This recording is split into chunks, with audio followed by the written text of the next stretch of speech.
নির্মীয়মান রাম মন্দিরের ভাস্কর্য ভাঙচুর প্রতিবাদে পথ অবরোধ। কোচবিহারের ভেটাগুড়িতে দিনহাটা রাজ্য সড়কের পাশেই তৈরি হচ্ছিল রাম মন্দির। বেশ কয়েকজন বহিরাগত এসে রীতিমতো তাণ্ডব চালায় বলে অভিযোগ। ছিঁড়ে দেওয়া হয় ফ্লেক্স, ফেস্টুন। গতকালের ঘটনায় এলাকায় উত্তেজনা। আরো বিস্তারিত জানার চেষ্টা করব। শশীকেশ আমাদের প্রতিনিধি রয়েছেন আমাদের সঙ্গে টেলিফোনে। শশীকেশ, কি অবস্থা? কেন নির্মীয়মান রাম মন্দিরের ভাস্কর্য ভাঙচুরের ঘটনা ঘটলো? কারাই বা ঘটালো?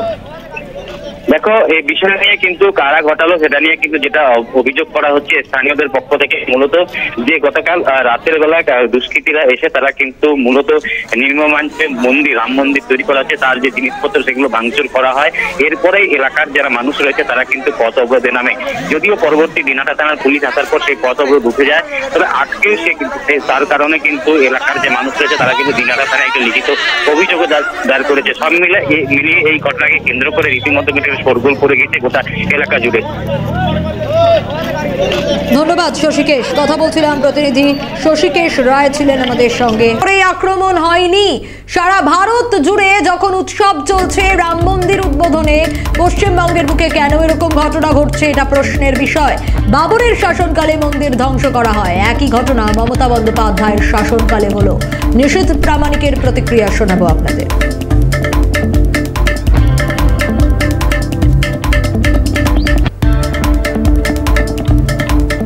নির্মীয়মান মন্দিরের উপর আক্রমণ করে শুধুমাত্র একটি প্রতিষ্ঠানের উপরই আক্রমণ হয়নি, সমগ্র সনাতনী হিন্দুদের উপর আক্রমণ হয়েছে।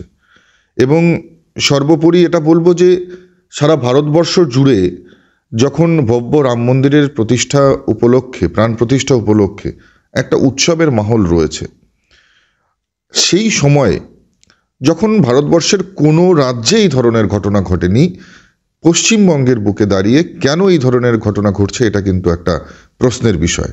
এবং সেই সঙ্গে সঙ্গে বলবো যে এক সময়ে যখন বাবরের শাসনকালে আমরা দেখেছি তখন মন্দির ধ্বংস করা হয়েছিল।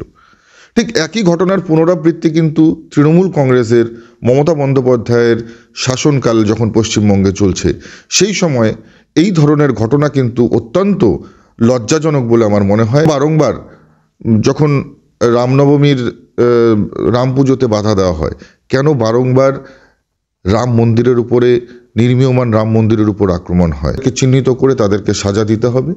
এবং আপামর জনসাধারণের কাছে এই প্রার্থনা করব যে কোনো ধরনের প্ররোচনাতে আপনারা পা দেবেন না। পশ্চিমবঙ্গে এই ধরনের ঘটনা কন্টিনিউ ঘটে যাচ্ছে, এটা বন্ধ হওয়া উচিত।